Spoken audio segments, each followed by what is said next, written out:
کہ P T I بطور سیاسی جماعت بچ جائے گی؟ خدشات جیسے ظاہر کیے جاتے ہیں کہ شاید اس پہ پابندی لگ جائے فار ویریس ریزن، جس میں بہت سارے کیسز ہیں.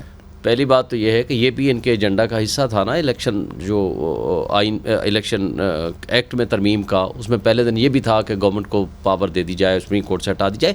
یہ آئین کا تقاضا ہے کہ کسی بھی پارٹی پہ اگر کوئی گورنمنٹ پابندی لگائی تو سپریم کورٹ فیصلہ کرے. ٹھیک ہے، ڈیکلیریشن جائے گا. لیکن یہ ممکن ہی نہیں ہے کہ کسی پارٹی پہ پابندی لگائیں، اور الیکشن فری اینڈ فیئر آپ کر ہی نہیں سکتے. یہ تو سارے جو پولیٹیکل پارٹیز بیٹھی ہوئی ہیں اس وقت کی، سارے وہ دیکھیں نا، دو ہی پارٹیاں ہیں نا اس وقت پی ڈی ایم کی صورت میں، تمام اتحاد انکلوڈنگ پیپلز پارٹی جو اس وقت حکومت میں بیٹھے ہیں اس وقت تک. بعد میں کیا یہ فیصلہ کرتے ہیں. اچھا، اب آپ دوسرے اپوزیشن صرف ایک ہے، وہ ہے پی ٹی آئی. اچھا، دوسرے پوائنٹ پہ آپ کہتے ہیں 7 کینڈیڈیٹ ہیں ایک حلقے میں، الیکٹیبلز نکل گئے، انفلوئنشلز نکل گئے، پھر بھی آپ سمجھتے ہیں کہ آپ کی پوزیشن سٹرانگ ہے؟ یہ بڑے بڑے نام جو پلر تھے کبھی آپ کی پارٹی کا، کبھی جو ستون تھے جن کے اوپر آپ کی پی ٹی آئی کھڑی تھی، وہ تو سارے چلے گئے. میں اسد عمر کی ریفر کرتا ہوں. پچھلے دنوں پروگرام کیا، اس نے کہا اسلام آباد میں 2 دفعہ جیتا ہوں، میرے 2 ووٹ بھی نہیں ہیں. میں یہ اسد عمر کو کوٹ کر رہا ہوں. ووٹ ہے کا نام، پرویز خٹک کا کوئی ووٹ نہیں ہے، فواد چودھری کا کوئی ووٹ نہیں ہے. یہ اپنے حلقے میں نہیں جیت سکیں گے. آج میں آپ کو پروگرام بتا رہا ہوں.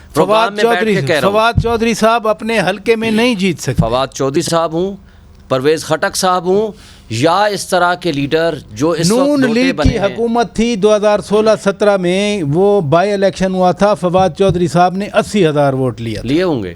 اب اگلا رزلٹ آپ دیکھ لیجئے گا. لڑیں، اللہ کرے وہ الیکشن ضرور لڑیں. اور کس پارٹی سے لڑیں گے، اور کس پارٹی سے لڑیں گے، ضرور لڑیں.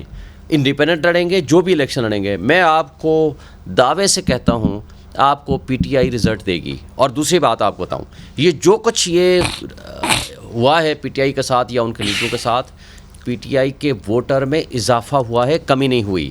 یہ وہ الیکشن ہوگا، آپ کو میں بتا رہا ہوں. مجھے یہ بتائیں کہ یحییٰ خان والے زمانے میں 2 پارٹیز کو روکنے کی کوشش ہوئی، پیسے بانٹے گئے تھے. یا شیخ مجیب کی پارٹی کو روکنے کی کوشش ہوئی وہاں اس پاکستان میں، یا ادھر ذوالفقار علی بھٹو کی پارٹی کو روکنے کی کوشش ہوئی. لیکن دونوں بڑی تھمبنگ میجورٹی کے ساتھ لیگ کے ساتھ. شکر ہے اتنا تو آج آپ جو ذوالفقار علی بھٹو پہ الزام لگایا جاتا ہے، آپ کم از کم وہ نہیں لگا رہے. ادھر رکیے گا.